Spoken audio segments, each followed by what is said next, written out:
اسرائیل میں ایک جوان تھا جس کا نام کفل ہے۔ کفل کسی شریف آدمی کا نام نہیں، بہت بڑا بدماش ہے۔ اور اس کی بدماشی کیا ہے؟ وہ غریبوں کی بیٹیوں کو لوٹتا تھا۔ ایک دفعہ اس نے 60 دینار میں کسی مجبور بیٹی کو خریدا، خلوت میں اس کے پاس گیا، دیکھا تو وہ رو رہی تھی۔ کفل سمجھتا تھا کہ میرے پہلو میں آنے والی ہر بیٹی بے غیرت ہوتی ہے، لیکن یہاں برستے آنسو دیکھے تو قدم رک گئی۔ سوال کرتے کہ کیوں رو رہی ہو؟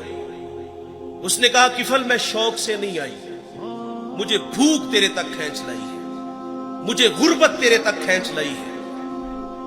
یہاں ایک جملہ عرض کروں گا، جب مالدار لوگ، جب سرمایہ دار لوگ، جب وڈیرے لوگ غریبوں کا حق نہیں نہ دیتے تو پھر غریبوں کی بیٹیاں نیلام ہو جاتی ہیں۔ یہ ڈائمنڈ منڈیاں، یہ بازار حسن، یہ کوٹھے، یہ کنجریاں اس وقت بنتی ہیں جب ہم ان کا حق نہیں دیتے۔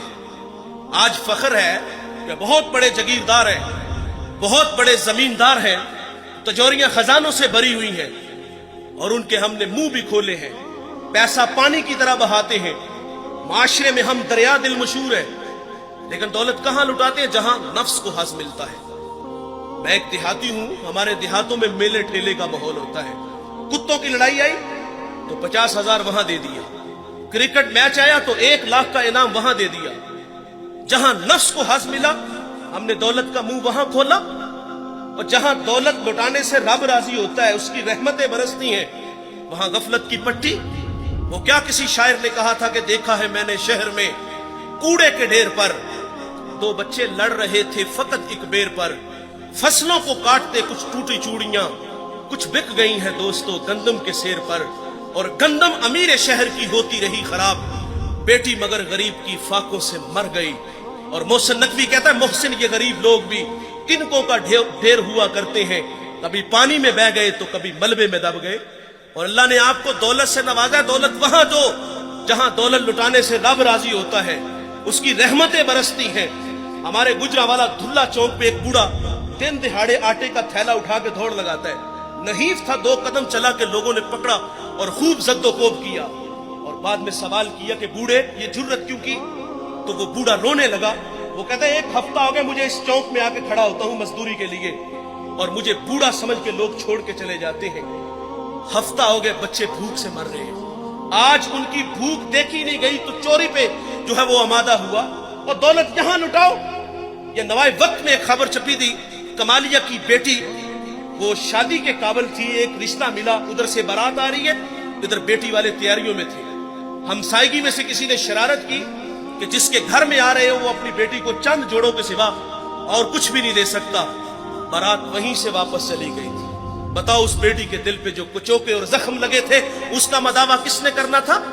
چاندی اتر آئی بیٹیوں کے بالوں میں، مفلس کو پھر امید ہے کہ بارات آئے گی، اور کتاب زیست کا ایک اور باب بیت گیا، جہیز بن نہ سکا اور شباب بیت گیا۔ اور اللہ نے آپ کو دولت سے نوازا ہے، غریبوں کی بیواؤں کی بیٹیاں گھروں میں بوڑھی ہو رہی ہیں، تم کتوں کی لڑائی پہ پیسے لٹا رہے ہو، تم ہجڑوں پہ دولت لٹا رہے ہو۔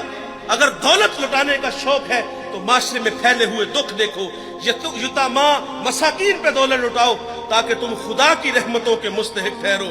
لیکن دولت وہاں دی جہاں نفس کو حظ ملا۔ جب اس بیٹی نے کہا کفل مجھے بھوک تیرے تک کھینچ لائی ہے، یہ ایک جملہ کفل کی ہدایت کا سبب بنا۔